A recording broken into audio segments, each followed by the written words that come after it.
chicos, es una proteína que pesa más o menos 68 kilodaltons, formado por 4 subunidades proteicas, ¿no? Cada uno contiene un grupo hemo propiamente, ¿no? Las cadenas alfa y las cadenas beta. En realidad estas pueden variar de acuerdo al tipo de hemoglobina, ¿no? Ahora, existen 6 tipos de cadenas globinas: las alfa, las beta, la gamma, la delta, el epsilon y el Z, ¿no? Estas van a contener un núcleo llamado hemo, que va a estar incluida por la protoporfirina y el hierro reducido. Es donde se transporta propiamente el hierro, o donde lleva el hierro. Y la globina, que van a ser todas las cadenas, que son 2 cadenas alfa, ubicadas en el cromosoma 16, 2 cadenas no alfa, o las beta, gamma, delta, etcétera, de acuerdo al tipo de hemoglobina. ¿Qué más? El grupo M se lleva dentro de las propiamente cadenas de globina, pues, ¿no? Por eso es hemoglobina. Las variantes, las composiciones, ¿no? Tenemos 3 fisiológicas. La hemoglobina A1, que se presenta en un 97% de los casos, o bueno, no de los casos, perdón. Del 100% de nuestra hemoglobina, el 97% es hemoglobina A1, la hemoglobina normal del adulto, ¿no? Que son 2 cadenas alfa, 2 beta en un 97%, la A2, que es un 2 a 3%, y la fetal, que esto es importante, la hemoglobina fetal la tenemos en un promedio de un 1 a 2%, pero esta hemoglobina es importante, sí, en algunas enfermedades como las talasemias, las anemias drepanocíticas, o las anemias o las enfermedades como las células falciformes, etcétera. ¿Por qué? Porque el tratamiento, ya que estas enfermedades, chicos, como la hemoglobina S, que está alterado en la cadena beta de la hemoglobina adulta, o la hemoglobina C, donde va a producir igual una alteración morfológica a nivel de la hemoglobina beta, o las talasemias, en realidad estas van a ser alteraciones de estas cadenas, o sea la hemoglobina A1 o A2. Entonces, ¿qué significa? Que si nuestro 97% de hemoglobina está mal, pues por eso hacemos anemias, ¿no? Por eso hacen toda la clínica propiamente específica de cada enfermedad. ¿Y cuál es el objetivo del tratamiento? Estimular a que aumente esta hemoglobina fetal. Si en el cuerpo tenemos un 1 o un 2% de hemoglobina fetal, el tratamiento para estas enfermedades es estimular a que aumente esta hemoglobina a un 20%, a un 25%, como para que le dé estabilidad al paciente, para que su requerimiento transfusional sea menor, que esté hemodinámicamente estable. Entonces, es importante saber cuántas hemoglobinas tenemos, sí, pues, ¿no? De manera fisiológica, y las alteraciones. Ahora, el término de anemia. Anemia, bueno, la OMS considera que más del 30% mundial, a nivel mundial, de la población presenta pues anemia. O sea, un 30% de toda la población mundial es bastante, pues, ¿no?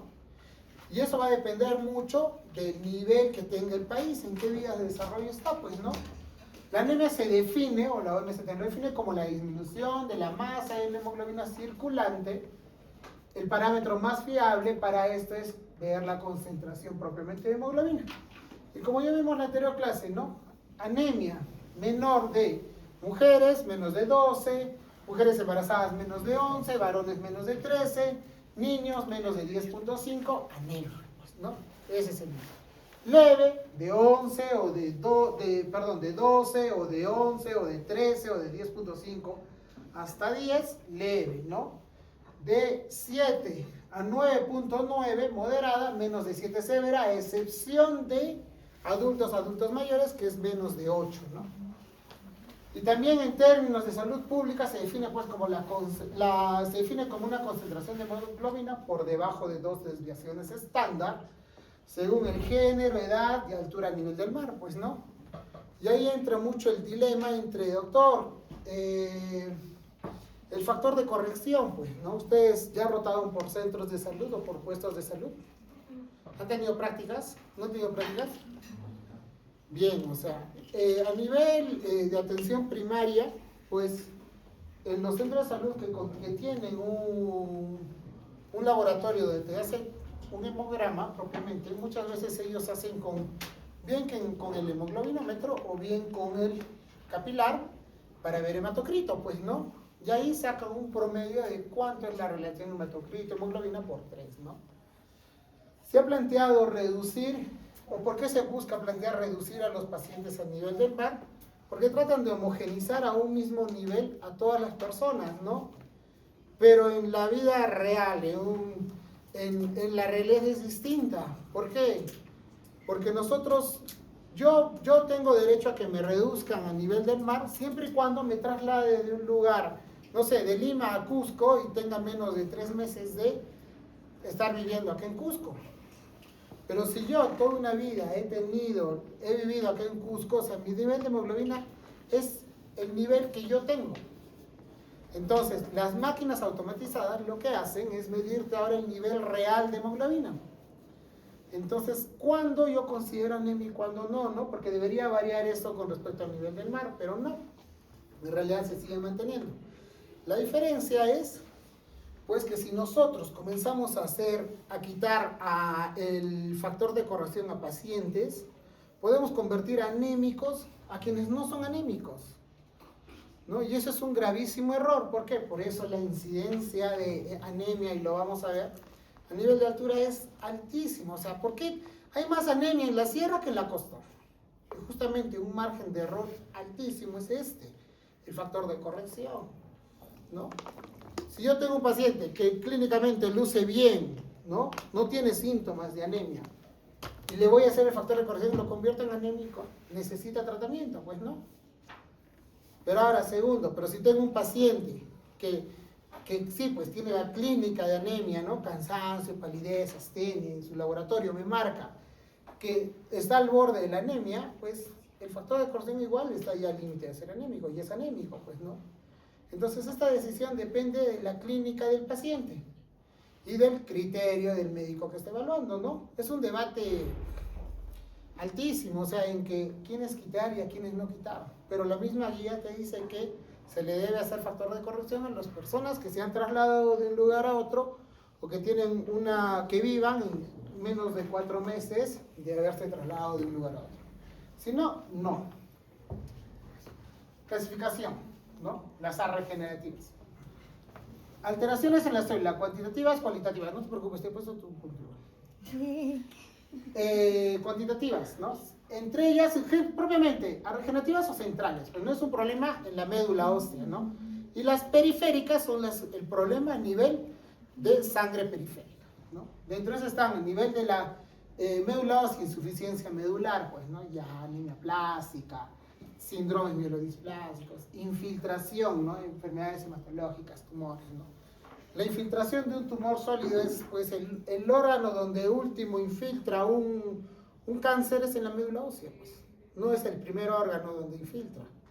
Entonces, si vamos a tener una anemia por esto, es poco frecuente, pues, ¿no? Las carenciales de déficit de hierro, B12, ácido fólico. Igual, las regenerativas o periféricas, las que se destruyen en todo el proceso de circulación, ¿no? Dentro de esas hemorragias, pues las agudas. Y las hemólisis, ¿no? Las hemólisis bien sean congénitas o adquiridas, pues, ¿no? Las congénitas, membranopatías, enzimopatías, hemoglobinopatías.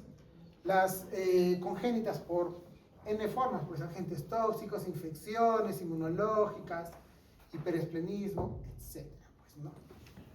Ahora, manifestaciones clínicas. La clínica general de una anemia, que todos los pacientes con anemia van a tener, ¿no? Es palidez, cansancio, ¿no? Disnea. En realidad esto es una alteración multisistémica, pues, chicos, ¿no? No es porque, solo es anemia, entonces es sangre y ya es la palidez, ¿no? Sino esta palidez o esa disminución de hemoglobina te genera cansancio, te genera disnea, taquimia, ¿qué más? Cefaleas, mareos, ¿no? Una piel pálida, ¿qué más? Anorexia, náuseas, estreñimiento, ¿no? Trastornos menstruales como amenorrea. Síntomas generales de anemia, porque en realidad hay una infinidad de anemias, chicos, que vamos a ir viendo y van a ver que cada patología tiene una característica específica para poder sospechar del tipo de anemia. La clasificación morfológica, pues, ¿no? Las anemias microcíticas hipocrómicas, como ya habíamos hablado en la anterior clase, pues, ¿no? Volumen corpuscular bajo, hemoglobina corpuscular baja. Dentro de ellas, ¿no? Las más frecuentes, las anemias ferropénicas, pues, ¿no? O la baja producción de glóbulos rojos. Normocíticas, normocrómicas, ¿no? Volumen corpuscular normal, hemoglobina corpuscular también normal, ¿no? Acá hay que ver si los reticulídeos están altos o bajos, pues, ¿no? Bajos, enfermedad crónica, altos, una anemia hemolítica, igual anemia macrocítica, normocrómica o hipercrómica, ¿no? Entonces acá son igual reticulocitos bajos o altos. Bajos generalmente pues una anemia megaloblástica, que es la más frecuente. Altos, está pues en estas hasta las anemias hemolíticas, pues. Entonces, chicos, la clasificación de anemias es una barbaridad, es infinita. Las más frecuentes sí son las nutricionales, pero siempre hay que considerar de acuerdo a la clínica, porque al final todo esto solo es un examen auxiliar, pues, ¿no? Entonces, dentro de las anemias ferropénicas, la más frecuente, chicos, hagamos una cosa, 10 minutos, porque ese es un tema importante. Oxigénense porque se están durmiendo atrás. Y nos vemos en 10 minutos para calentar.